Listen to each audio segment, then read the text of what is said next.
بسم اللہ الرحمن الرحیم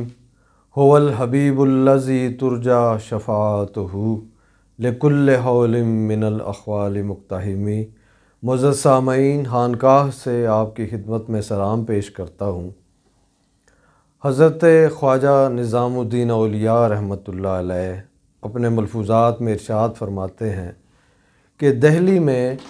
ایک اللہ کے بہت برگزیدہ بزرگ رہتے تھے، لیکن تھے وہ پوشیدہ ولی، کسی کو ان کے بارے میں نہیں پتہ تھا۔ وہ نابینا تھے اور ایک چھوٹی سی ریڑھی لگاتے تھے جس پہ وہ دال چاول فروخت کرتے اور اس سے اپنا گزارا کرتے۔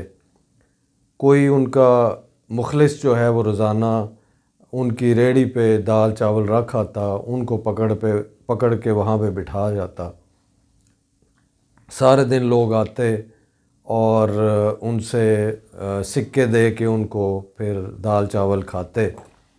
تو کچھ شرارتی لوگ ہر معاشرے میں ہوتے ہیں، انہوں نے دیکھا کہ یہ بابا جی نابینا ہیں،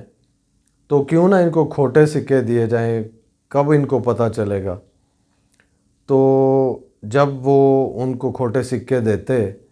تو یہ آپ سمجھتے ہیں کہ اللہ تعالیٰ نے جب ایک حص نہیں ہوتی تو اس کے بدلے کوئی اضافی حص بھی دی ہوتی ہے۔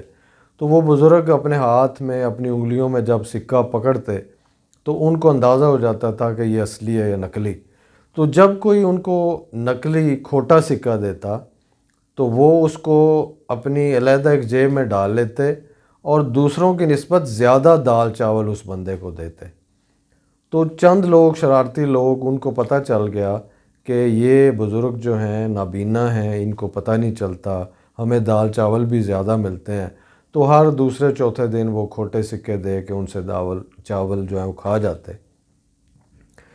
تو وہ بزرگ شام کو جب گھر جاتے تو اپنی اہلیہ کو وہ ساری ریزگاری دیتے اور وہ جو کھوٹے سکے تھے ان کے بارے میں کہتے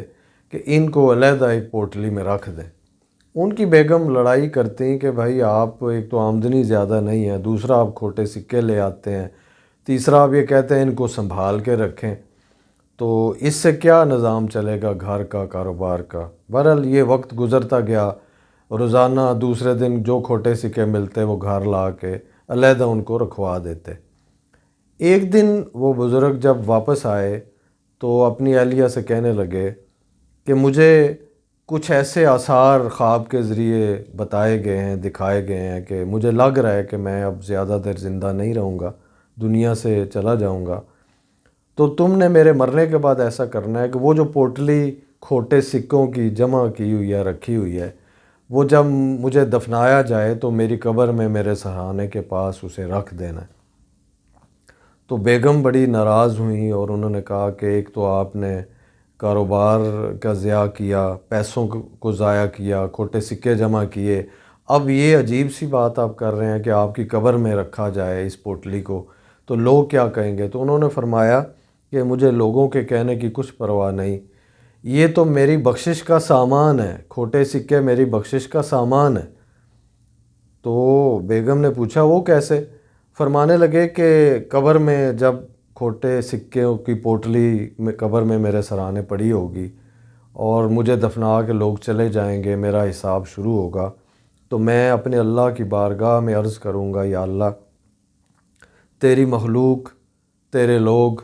مجھے کھوٹے سکے دے کے جاتے تھے،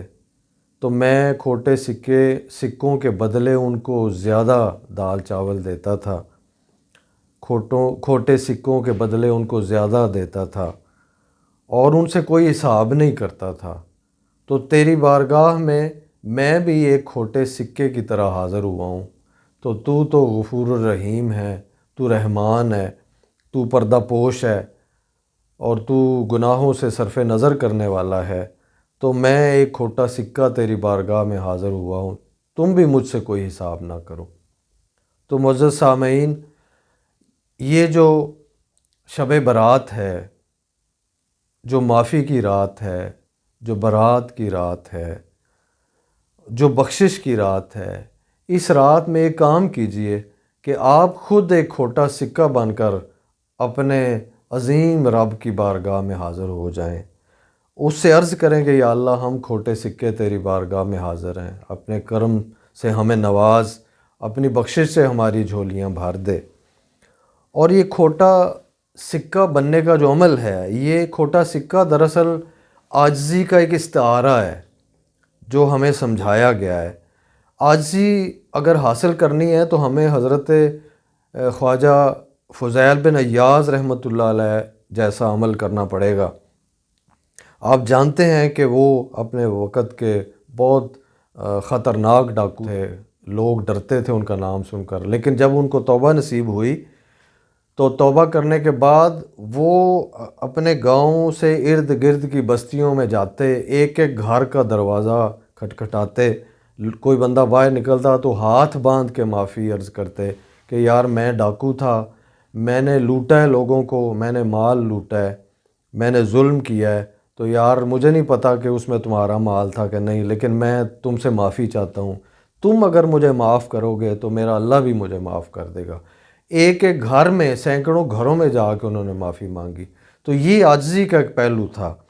تو آپ دیکھیں شب برات کی خوبصورت ایک روایت تھی کچھ سال پہلے تک، اب تو وہ نظر نہیں آتی کہ ہر چھوٹا بڑا ایک دوسرے سے معافی مانگ رہا ہوتا،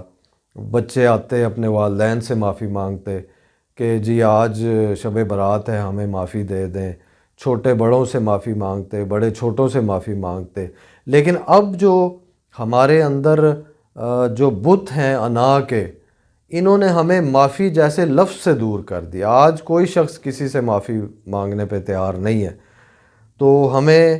اس روایت کو بھی دوبارہ زندہ کرنا چاہیے، خواہ ہم ایک زبانی طور پہ معافی کا لفظ بول رہے ہیں، لیکن آہستہ آہستہ زبانی بولتے بولتے دل کا خلوص بھی ہمیں حاصل ہو جائے گا۔ تو شب برات کے حوالے سے یہ میسج ہے، اللہ کی بارگاہ میں عاجز بن کے حاضر ہوں اور ایک دوسرے سے معافی مانگیں۔ ہم قبرستان میں تو جاتے ہیں شب برات کے موقع پر، لیکن ہمیں زندہ لوگوں کے پاس بھی جانا چاہیے، اپنے والدین کے پاس جائیں، ان کے پاؤں پکڑیں، ان سے معافی مانگیں، اپنے بہن بھائیوں کے پاس جائیں، ان لوگوں کے پاس جائیں جن کا حق آپ نے کھایا ہے، جن کی کوئی ذمہ داری آپ نے پوری نہیں کی، جن کے حوالے سے آپ کسی غلطی کے مرتکب ہوئے ہیں، ان لوگوں کے پاس جائیں، ان لوگوں سے معافی مانگیں۔ پھر جب آپ مصلی پہ کھڑے ہوں گے اپنے اللہ کی بارگاہ میں تو وہ ذات تو ہے ہی بڑی غفور الرحیم، وہ آپ کو معاف کرے گی۔ حضرت ابو سعید الخیر رحمۃ اللہ علیہ نے کیا خوبصورت رباعیات بیان فرمائی ہیں۔ ان کی ایک رباعی ہے، اس کا ترجمہ پیش کروں گا کہ آپ فرماتے ہیں اللہ تعالیٰ اپنے بندوں کو کہتا ہے کہ باز آ، یعنی لوٹ آ میری طرف، واپس آ جا میری طرف، اگر تو کافر ہے، تو آتش پرست ہے، تو بت پرست ہے، تو گناہ گار ہے، تو جو کچھ بھی ہے، تو میری بارگاہ میں واپس لوٹ آ۔ میری بارگاہ نا امیدی کی بارگاہ نہیں ہے، میری بارگاہ بخشش کی بارگاہ ہے، عطا کی بارگاہ ہے، کرم کی بارگاہ ہے۔ تو اپنے اللہ کے حضور آپ ساری رات مصلی پہ کھڑے ہوں،